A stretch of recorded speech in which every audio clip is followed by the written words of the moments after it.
Think about it in this way. Law of Reciprocity states, for me, I truly want other good businesses to succeed. Therefore, Law of Reciprocity states probably other good businesses want me to succeed. How do I make it easy for other people to help me succeed? Make it easy to communicate what it is I do and how I can help. I have a YouTube ads agency, but I also have a podcasting business, but I also have social media managers, and I also have a VA staffing business. All of a sudden, you just made it so much harder for people to recommend you, because if there's someone who specializes in growing a YouTube channel or specializes in podcasting, they're going to beat you out any day of the week because they're putting all their mental capacity towards their craft.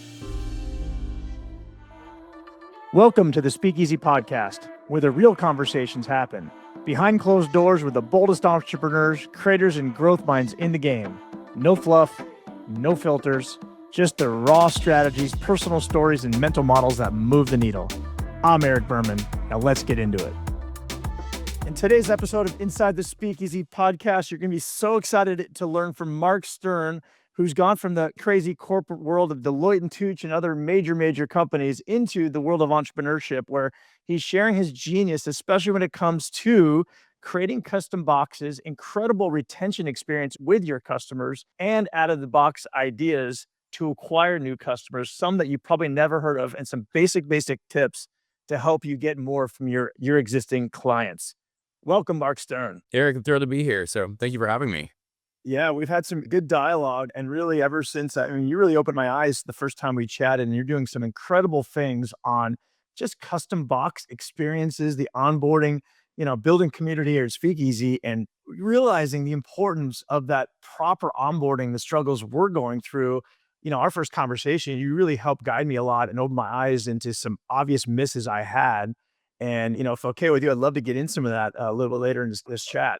Let's do it. But before we get in that, because you do some incredible, custom boxes, just general customer journey that you've really got to learn.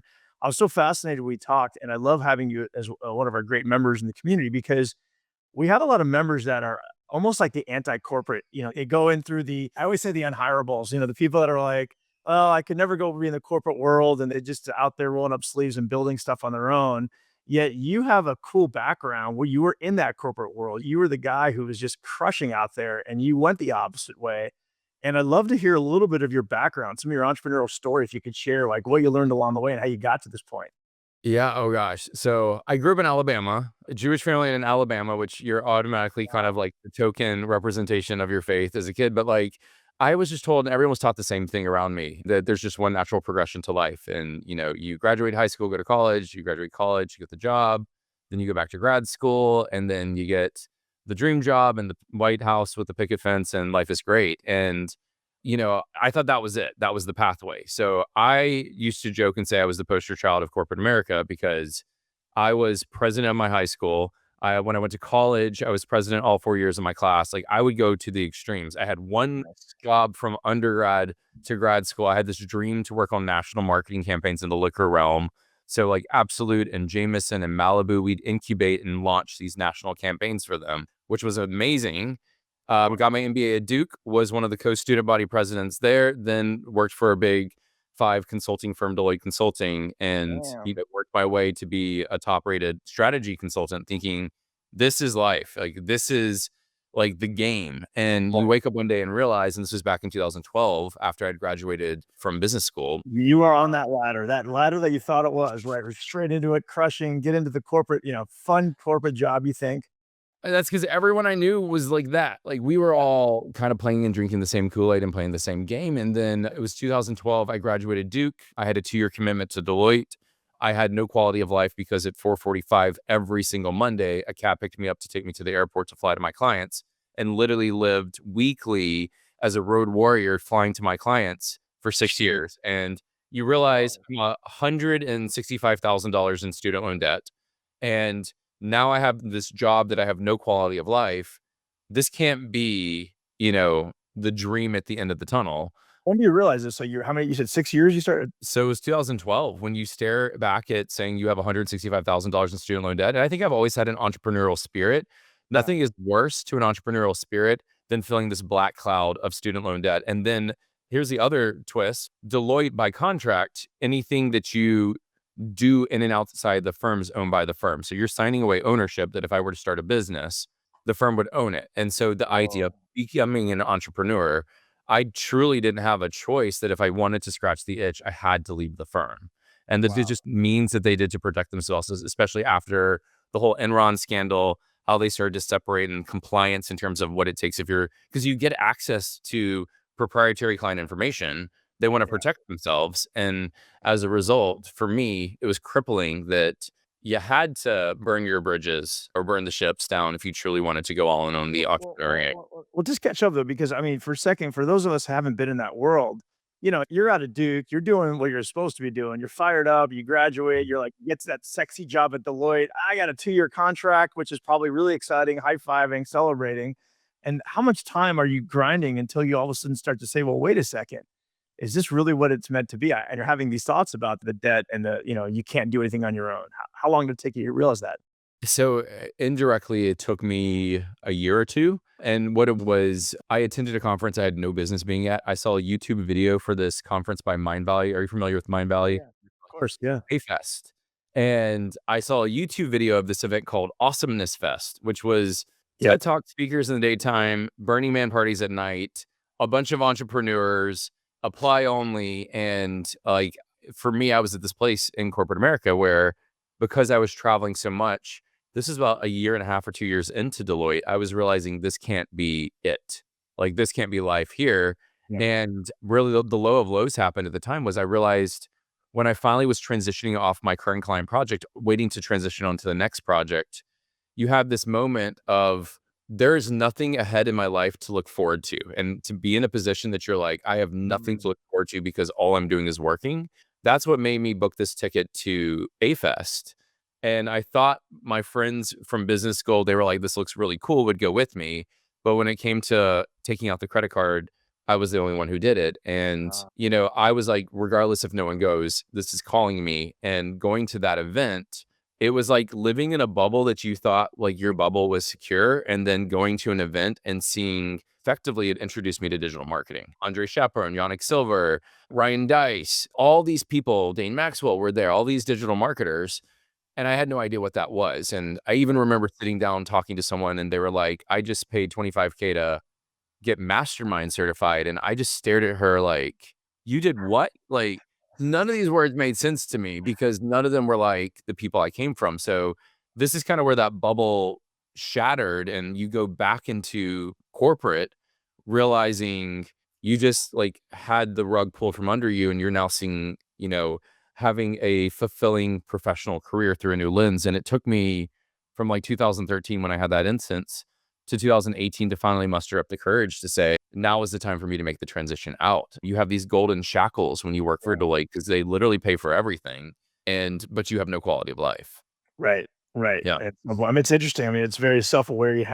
You sort of tasted that over here what these entrepreneurs are going through. And I see it so clear because my brother, who was a corporate guy, started MySpace and did some interesting things. Wow. And watching that go from, that world to corporate News Corp taking it over, and so we're just watching the culture shifts and then talking to people that he knows that are all these corporate guys. It's just such a different world when you cross over into, I call it the marketing entrepreneurs that are out there. I could totally see you get a taste of that. So you get in there and 5 more years, and Yeah. what was the straw that broke camel's back there?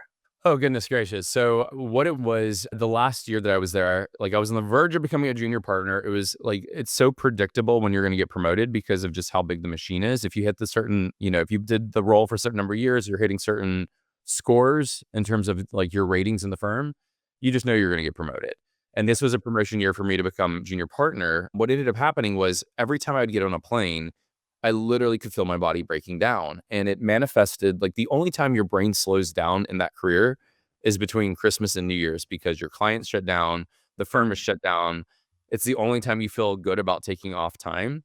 And it was literally, I remember to a T, December 27th of 2017, went to bed and weirdest feeling I've ever had in my life. I woke up in the middle of the night and it was this like premonition that said, if you keep doing this job, it will kill you. Mm. That was the feeling that I had, and it just brought me to tears. And I had to be in Dallas on January 3rd for one of our client partner meetings. And I sat down with the partner I reported to and just said, I can't explain it. This is not a 2-week notice. but I have to put in my notice and leave. I don't want my title to change, but I'll stay as long as you need me to, and ended up staying from January to May. But, that was, I don't know what my entrepreneurial career, I didn't have the mental capacity because everything was Deloitte at the time. I just knew that if I could let go of Deloitte, I could at least free up the clarity to figure out, and get creative again about what could I do or what impact can I have as an entrepreneur. You didn't even know what was next. You just said, I got to create that separation. I got to get out. It was a bold and scary move, Yeah. but, when all of your mental capacity is just so focused on, because it's 24/7, you're just like, your phone vibrates, you dive for it in that world, and I don't think I realized how, toxic the behavior and the habits I was developing were, but that was it, was that, I had to have faith that I would figure it out, but you never know. You don't, but it felt, I was comfortable enough to say, even though I don't know what it is, it's gonna be okay. Wow, that's impressive. I admire you for that. And I think there's a lesson in there for all of us to be thinking about that time when we're just, not satisfied. And there's that scary moment. I think we've all been to that. I mean, I have that thought all the time. Like, it is scary. And especially as you have, more financial responsibility, it gets even scarier, right? Not to have that clarity of revenue. But I commend you for that. And obviously you look back and we're probably pretty happy. So what's next? I joined, which was the craziest thing is I never had joined such a big mastermind, but I was exposed to Russell Brunson's ClickFunnels community. I attended his funnel hacking live, and he pitched this 2 Comma Club mastermind, which was about how to go from zero to $1 million. And I remember being like $18,000, which, as someone who's trying to figure it out, was one of the boldest, most stressful things that I'd ever done. But I know I needed some type of community, and that's what it brought me, was community and support. Because just the mental game of entrepreneurship is pretty heavy, and it was perfect for what I needed at the time. But ended up starting out by, somebody told me to do a virtual summit, which was the ability to, and the way that traditional summits were done was it was almost as a lead gen tool or play, where you would interview all these people and create kind of your own virtual conference. And Right. then, over 5 days or so, you'd release a subset of the speakers you interviewed, and it's all pre-recorded. And you tell people they have 24 hours to watch the interview. Otherwise, they have to buy the all access pass. And I did it because it was you build a product, you learn how to build a funnel, you learn email, you learn community management, you have to interview people. So you have to go through that process. So in terms of a little MBA on the digital marketing space, no better place to do it. But I did it my way. And of course, I interviewed over 40 people. Wow. And what it revealed to me, which was early days of kind of where we are today with Custom Box Agency, is it felt like such an overwhelming amount of content that I was producing and telling people you have to consume as much as you can in 24. And I'm like, I actually want to help people and serve people. And by creating this urgency in this capacity, I'm not serving them. And if I'm trying to upsell them into some offer, having 40 disparate different points of view isn't going to lead people naturally to the outcome that I wanted them to take. And so I took the best insights, built a publication from it. And for anyone who bought the ticket, I sent them this publication. And what I didn't expect was, when they got this physical publication from the event, the publication was called Entrepreneur Elements. What I didn't expect was that people would start doing reveal videos and unboxing videos of this publication, Oh, taking pictures, posting on it. And I was getting all this organic attention. And all of a sudden, it separated me from everyone else, because everyone else did digital only. But now I was marrying something physical that had legacy and lasted beyond the event. And literally just got off a call with someone about a week ago that her husband still carries that publication in his backpack because he loves it so much. He was saving it years later. We're literally talking 7 years later since I did that. And get your digital logins for all those programs that you buy. Sometimes I bought things again that I didn't realize I bought because it's yeah. been years. But something physical takes up space, like the books behind you. Yeah. There's something about, there could be books you've never read. There could be books you've read once. There could be books you go back to and reference many times, but there's something about a book that we keep it. It's right. So that's incredible for a few reasons. So one is you probably now look back on that and say, I guess I am an entrepreneur. Like you sort of had to take your wings out, leave Deloitte, and now you're like, wait a second, you're building confidence. And I bet you had the most fun, probably one of your most fun times, I imagine, is being able to just fly on your own and figure it out. And whether you're failing or succeeding, you had the freedom to do what you wanted to do. Totally. And I think that the other thing on top of that people don't realize is that when you're hired into a corporate job, you're hired into a bracket. And there's a top and a bottom of this bracket, but you're only as good as your bracket. So in terms of understanding your potential as an individual, when you're hired into a bracket, you could be exceptional at your job, but you're still capped at saying, do I actually know how good I am? And I think that was one of the coolest things about entrepreneurship is that every time I had the thought around, oh, I can't do that, then I realized that I'm the only person limiting me because there is no bracket in the game that I'm playing. And then all of a Very sudden cool. I can have a bigger impact because I'm not limited based on a corporate structure.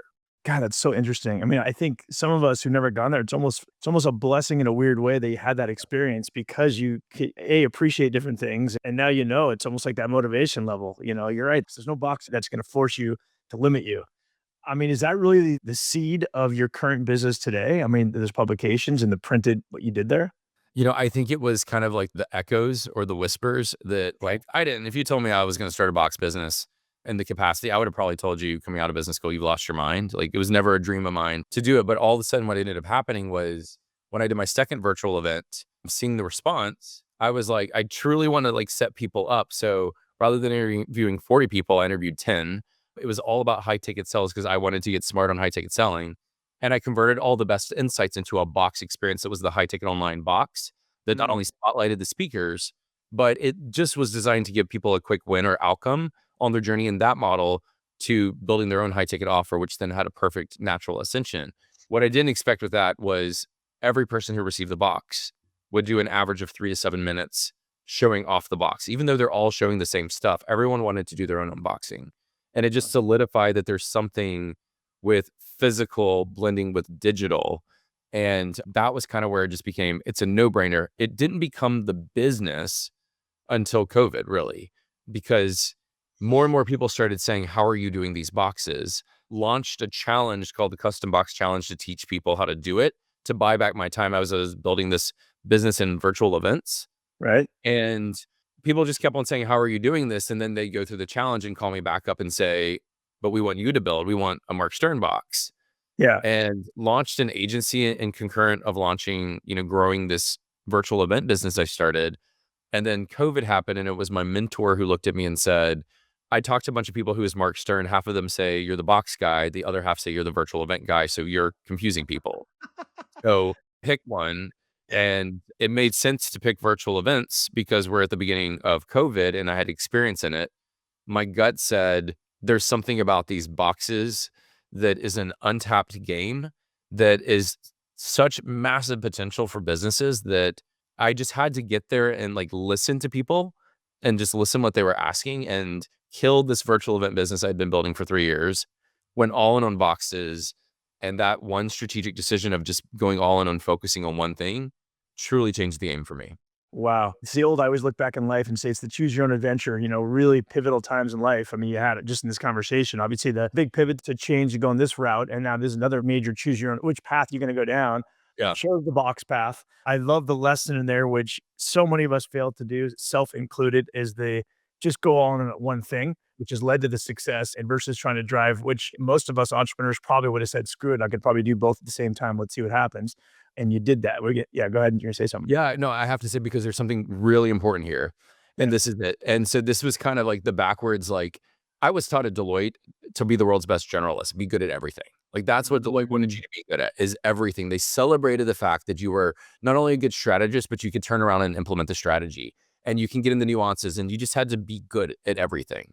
Entrepreneurship doesn't value being good at everything. They don't want you to be the world's greatest generalist. They want you to be known for something. something. To justify why this is important, think about it in this way. Law of Reciprocity states, for me, I truly want other good businesses to succeed. Therefore, Law of Reciprocity states probably other good businesses want me to succeed. How do I make it easy for other people to help me succeed? Make it easy to communicate what it is I do and how I can help. And Mm, if you do, I have a YouTube ads agency, but I also have a podcasting business, but I also have social media managers, and I also have a VA staffing business.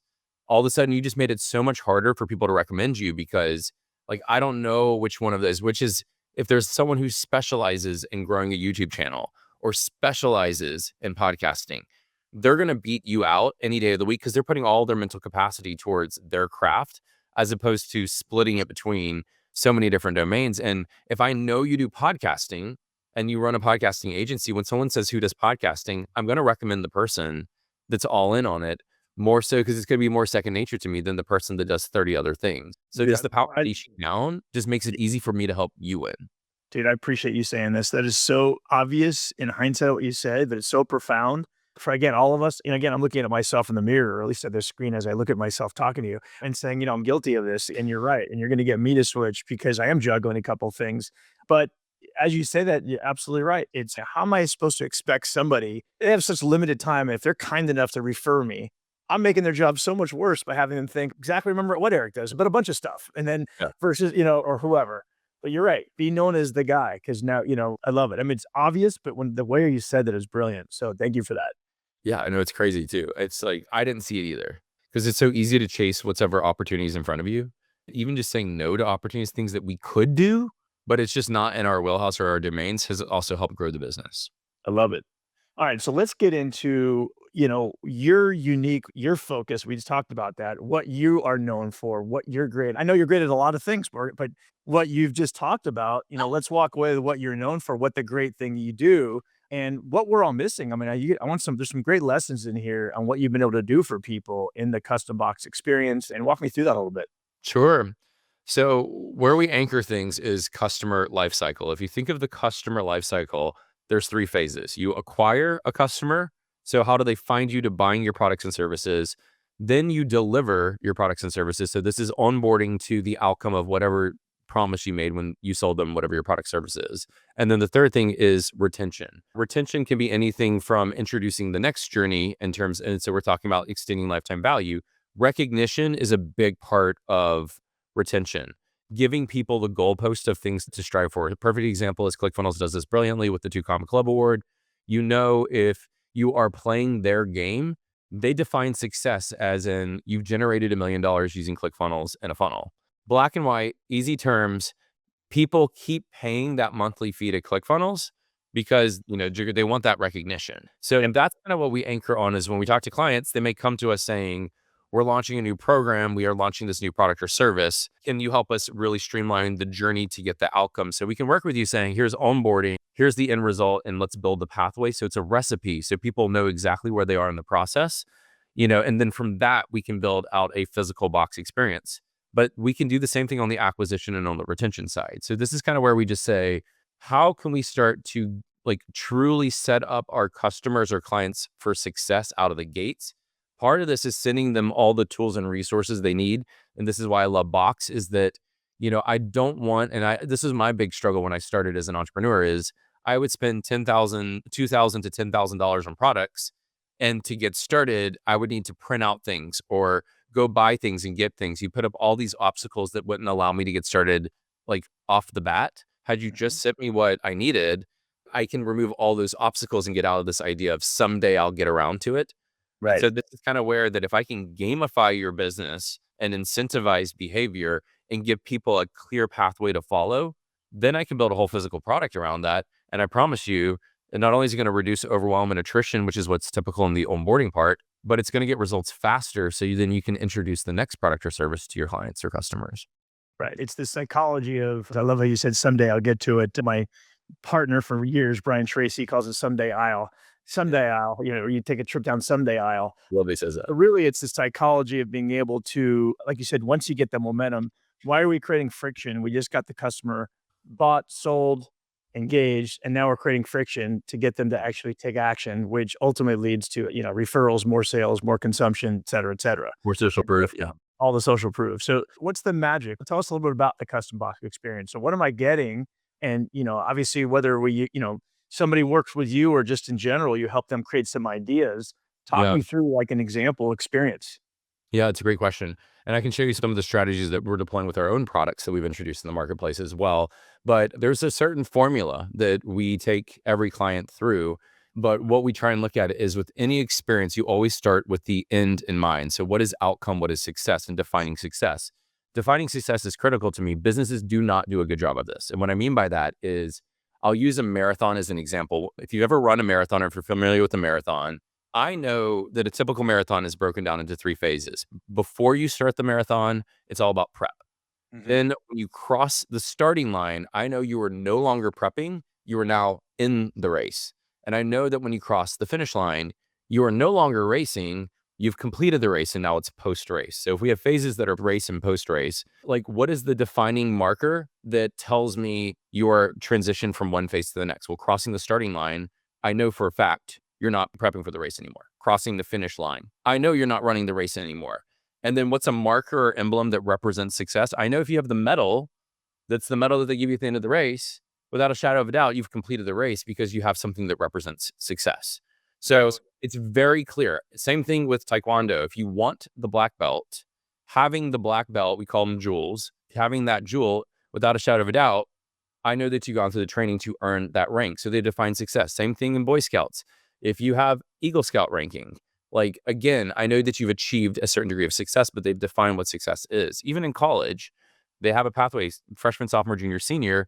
When you graduate and have the diploma, I know without a doubt you have been successful on the journey of graduating. Businesses don't do a good job defining success for their people. So they know without a shadow of a doubt, have I been successful with your product or service? And so that's something that we look at is what is the outcome, but what is the metric that allows us to know without a shadow of a doubt? It's a binary yes or no. They have been successful. Once we have that, I go back to the beginning to say, how are we educating and onboarding them to make them not feel overwhelmed? And then what is the pathway that's going to get me this outcome? And we'll build all that out. A lot of times within a box experience, which you'll typically see is not only do we have like a welcome note in the box and a getting started guide. This is the path box. This is Annie Grace. She has a coaching program to help people conquer their relationship with alcohol. She's a New York Times bestselling author. But within her box, you know, I always want a welcome note that anchors people on the experience. I always want some type of guide that like prepares them for the journey. What are the tools and resources you have access to? What is the process you're about to begin? And then seeding your universe of like, how else can you support them when they're ready for it? This is a powerful sales piece. Some type of journey map. Hers is a little chaotic in terms of how we laid out the journey map, but some people have it almost like a Candyland board, just a clean one pager that shows them this is the process that you're about to go through to get the outcome, and then all the tools and resources they need for that experience. That's a pretty typical box experience, but boxes can truly be whatever you need them to be. No two boxes are alike because no two businesses are alike. And so when we go through it, there's just certain staples that we want to see, but the question we ask is, how we define success, how we presented a clear pathway and have a good onboarding plan, and have we sent them all the tools and resources they need. And, you'll see that a lot of our boxes typically are, Those are beautiful. Yeah, those are a little nice. bit smaller, and boxes can be so many different modalities. But I know when you read a book, you put it on a bookshelf. And so why aren't we building experiences that fit perfectly on the bookshelf? We can brand the spine. Even the design of the box can be a strategic enabler because, we have clients like Insider. That's 3 boxes that when they stack together on the bookshelf, they create a series. So I can send you box 1 of 4 and tell you this is box 1 of 4 and print that on the side of the box. But it's creating this open loop to say, if you want to collect box 2 of 4, 3 of 4, and 4 of 4 to get the pieces to the other parts of the journey, you have to keep playing the game. And you can even see on this one, we even played off of the fact that as they collect the boxes, even the design as it appears on the bookshelf, people want to complete those series. So there's just so much that you can do. To me, psychologically, there's so many wins in there just to kind of like from my take on this. First of all, you are to some extent bringing the thought of play. When you see a box, I think we probably go to the world of games as kids and like this concept of, oh, this looks like much more fun way to start to engage in whatever it is I just bought. Number one, that psychology hits me when I see that. Number two is the dopamine or the psychology of, I know when we make a purchase, we want our purchase validated that it was a good decision. And then getting this really cool experience after the purchase, which most people fail to do, which I see you're not failing to, you're helping people have that positive experience, is such a win. Because now it's like the world of just even people buying beauty products. The boxing is such a beautiful box. People keep Yeah. that box. And so it makes that decision so much better. But why not do it for all the other products, which is what you're doing, which is genius. It's like, why not create that same? The other analogy I came up with as you're walking through this is like, I think about back in the day, as old as I am, when I used to get CDs and even albums back as a kid. Like, I still remember a couple of those CDs. Like, do you remember when you got like some of those that wasn't just the typical, but it was like the full on mega box with stuff inside of it? It was like, that's the one I would just always keep at the top. I'm like, God, that's the coolest like CD cover. It was such an experience. like, the other piece that I'll say is this is the power of intentionality, and so when we like, for those who are listening, like, I don't want you to think about a swag box. We joke and say swag means stuff without a goal. Stop sending people stuff, like, truly give them the tools and resources they need. And so in the art of intentionality, there are things that we naturally save in our lives, and again, we use the book as, like, things you reference and put on the bookshelf, things we save, but what you just referenced is things with replayability are things we save. Like, I still have my CD collection from high school. I had my cassette tapes. My dad has his 8-track and vinyl records. He has no means to play it, but he still keeps them. VHS tapes, I don't even think we have a VHS player, but for some reason, things with replayability, this is why we say board games, because you don't play Monopoly once and throw it out. The replayability keeps it that the Monopoly that I played was the same one that my mother played. It was the same game board that she had kept Wow. from generation to generation.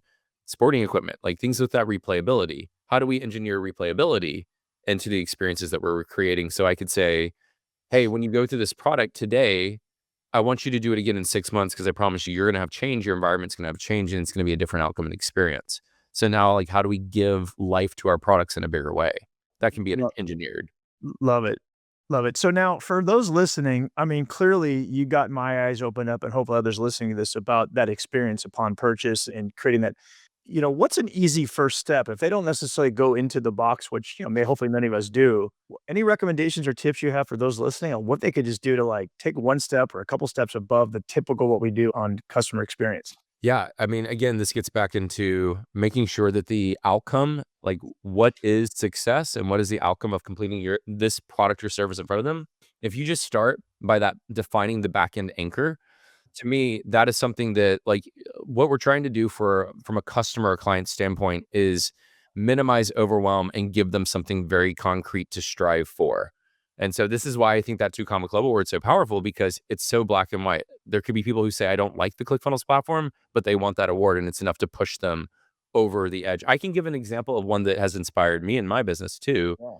just to see like the power of a jewel or a physical emblem that represents success in a journey. But for me, when I was born, my feet toed in pretty badly. And so like running, I would trip over my feet. I was never someone who self-identified as an athlete just because I wore braces on my legs as a kid. It took me till my 30s that something I saw, it was a Groupon ad for a Spartan race and went and did the Spartan race and almost talked myself out of doing it because it so wasn't me. And somehow mustered up the courage and didn't tell anyone I was doing this because if I made a fool of myself, I didn't want anyone to know, but did it and loved it. And it was this amazing experience. But what Spartan did so brilliantly was they gave me the medal at the end of the race to signify I completed the race. Right. But brilliantly, they gave me a third of a medal on the medal and said, okay, now it's time for you to go for your Spartan trifecta, which means I had to do an 8 to 10 miler and then a half marathon. And you have to do it in the same calendar year. And they put the constraints in place that made me go from, if you said, Mark, you're going to do a half marathon mud run, I'm going to tell you, you lost your mind. But when I started this process and they gave me this third of a wedge and I knew I was going to do one more race and got the second wedge, if I had to drag my body across the finish line, I was going to do whatever it took to get that last wedge. So, and I actually have, this is actually that one from 2015. You can see they come together and make a brand new. That is Okay. all that say 2015. But the significance as a business owner is for Spartan, for me as a customer to Spartan races, it was about an identity shift. It was about achieving something that felt bold and bigger than me. For Spartan, it's about lifetime value. They engineered a system that made me pay them more money in order for me to realize my own goals. And so that idea can be reimagined and rethought of for any business that you don't like, and you don't need to overcomplicate it. It could be all done digitally as well. But this is kind of why giving people something to strive for, we call them jewels. What's the jewel at the end of the journey that they could strive for? In college, it's the diploma. At Super Bowl, it's the ring. Like there's Right. something at the end of the journey that just defines success. So however you're giving them that marker of success, easy place to start. Because once you have that, I can go back to the beginning, define onboarding, and then start to map out a clear process to get that outcome. God, that's so brilliant. And I love this has been so powerful because Yeah. it's just simple things we could be doing right now. And so many of us focus way too much on getting just that first customer in the door, get that check, and okay, on to the next customer and missing that huge opportunity. And a lot of it's just lack of knowledge and understanding of these little things. And if they spent just a little bit of time figuring out, the outcome of success and coming up with concepts like you're talking about. I mean, how much more can we all do together? So thank you for all that. Now, I know we're probably running out of time, but I hope we could carve out a couple more minutes because as you were talking about running the race, you got me to remember that we talked earlier in the quote green room about something you went through personally that maybe we could share and all learn from as well on the quote midlife crisis journey you went through. And again, a lot of us probably go through that as you went from, I'm looking at you now and you're a healthy, skinny looking athletic guy, and yet that wasn't always to be. So what happened? Yeah, no, thank you. And I have a mustache now. No, so I read an article when I was 39 that said the average human lives to 78 in the US. And being at 39, I don't think I ever thought about the mortality of life. I just assume you wake up another day and, say la vie. And it was the first time, like, I started getting ocular migraines. This was December of 23, and I was overweight. I did a DEXA scan, which people are kind enough to remind me that it's the industry standard. Told me I was 39% body fat, which clinically makes me morbidly obese. And it was this immense fear of, I'm going to transition to the second chapter of life. What if I find out that things that I could have been better about, it's too late? Right. And I don't know, I was just in a really dark space. And then 40 is knocking on the door. And I'm not really good about asking for help. I think I've gotten much better about asking for help. Well, hold on, you said you're in a dark space. So where are you in the business? It sounds like business is going well then, but the health isn't. Is that what's Yeah. happening?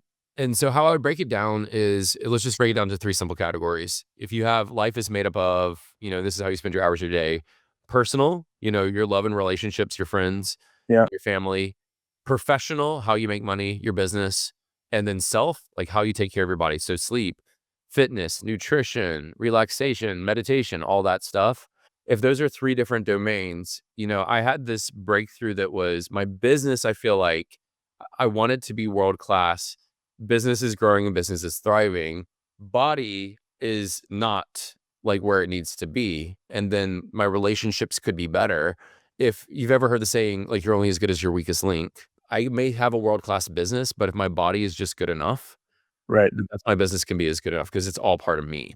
And so I think that was part of this idea of like, if I really want to have the impact and take the business to the next level, stop focusing on business strategies and start focusing on optimizing self or Right. optimizing relationships because it will have a direct impact on business, and it has. That's right. And so I think that was kind of like how those pieces all are interwoven, which I never saw them as interwoven. That was a big part of the journey that made me go, okay, you've always put business first, but never taken care of yourself. What's going to happen if I take care of myself? And taking care of myself had a direct impact on revenue because it Right. is how I showed up, how I approached other people, how I approached the relationships I had. And so that's kind of where that interconnectivity comes in place. But it literally, if you see the transformation from beginning of last year to now, you know, it's almost unrecognizable in the sense of not only physically, but the man that I am. It's not a forgoment. It's always the identity of Mark was always there. I just don't think I ever allowed myself to embrace that version of me until I really started to prioritize health. So can you give us a sense? Do you mind sharing, like, where were you at? Like, I mean, how much weight did you lose and everything else? Highest weight was 250 during COVID. I kicked off last year. I was in the 220s. I'm 5'11", and I think I store weight really well. So I don't think people knew how big I was. I don't know Okay. if I really understood how big I was either. But now I'm at 173. My goal is to get down to, not my goal. The guy I'm working with's goal for me is 165. Nice. Because he's like, Congrats. he wants you to get down to that six pack lean, but I never held that. This is another belief. I never held a vision that I would ever be six pack lean in my life. It was just Right. never something I saw for me, especially as a kid who was just never an athlete. Yeah. And to have a mentor that held a bigger vision for me than I held for myself, which I think is the responsibility of entrepreneurs. We should hold a bigger vision for our Mm. people. The fact that he held that vision for me is what gave me the motivation to keep going on this journey. So Amazing. And summarize, tell us mentally, how do you feel now? I mean, you had to do a major, or what was the biggest thing you did to get to drop the weight? And then how do you feel today? yeah, I had to ask for help. And so I hired a mentor that and it's weird because it's like I've always hired business mentors, and to hire someone on health is a fraction of the cost of joining a business mastermind. And I Interesting. remember thinking like, I'm going to spend that much money on a mentor. And then I was like, but you spend like four times that on business mastermind. It was the greatest investment I could have ever made.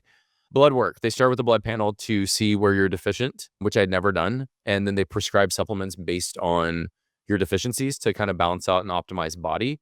They make me weigh in daily. They make me take pictures every Monday so they can see the transformation. So I have a degree of accountability. I get messages almost every day, and they give me a new workout every 8 weeks. It's tailored to me. Those were the things that, and they set the rules. And I think this is what's really powerful. I'm only allowed to work out 3 days a week. I have to have a 24-hour break between working out. You can run between, but like they're very strict, and the workouts are like 35 to 45 minutes because they understood their avatar and their lifestyle. And so all of the workouts, how they onboarded me through it, beautiful experience that they built. This is the power of defining a really good experience, is they took me from amazing customer experience right there. Yeah, it's a good customer journey. You're like, they took me from literally having no motivation to go into the gym to not missing a day since starting the program. mega accountability, mega structure. Got it. I love it. Love it. And how do you feel? How do you feel today? Oh, I felt amazing. Like, I think that if anything, the other thing that, like, from a mental perspective is thinking pretty heavily, and this is a whole nother conversation for a whole nother day, though, is this idea of what is power? Like, what decisions do you make result in you giving up power versus decisions you make that help build power? That has been an interesting conversation because there's things that we do at the cost of us for the benefit of someone else. Just being a little bit more conscious of when you are choosing to let go of power and when you are collecting power. This idea of power has also helped rewire my mindset and build confidence in a way of, and an easy exercise you can do is, what are your non-negotiables in terms of how you navigate? I don't think I was clear on the things that were just like, this is just not me, or it's just not a good fit for me. Right. Having those non-negotiables is a power play because, right now I'm not drinking. It is a decision. I quit drinking in January. I don't need alcohol. And I was just at a bachelor party. I was on an all-inclusive resort 2 months ago. Alcohol didn't faze me because it was a non-negotiable. It's just not something I need. So even peer pressure didn't slow me down. Right. Amazing. Impressive. Well, I mean, your whole story is impressive. Thank you so much for sharing it with us today, and so many good nuggets. Hopefully everybody got some great takeaways from today's. And I've certainly have some notes for myself that I can't wait to implement. So appreciate the time today. Thank you so much. And look forward to hanging out with you back in Austin when I get back out there again. Yeah, absolutely. Let me know when you're in town. All right. Yeah, appreciate it, Eric. Thank you. And that's a wrap from the Speakeasy podcast. If something sparked for you, don't keep it to yourself. Share it, review it, and pass it to the one person who needs to hear this right now. Want in on the real mastermind? Tap the link in the show notes to apply. Until next time, keep scaling, stay sharp, and don't be the smartest one in the room.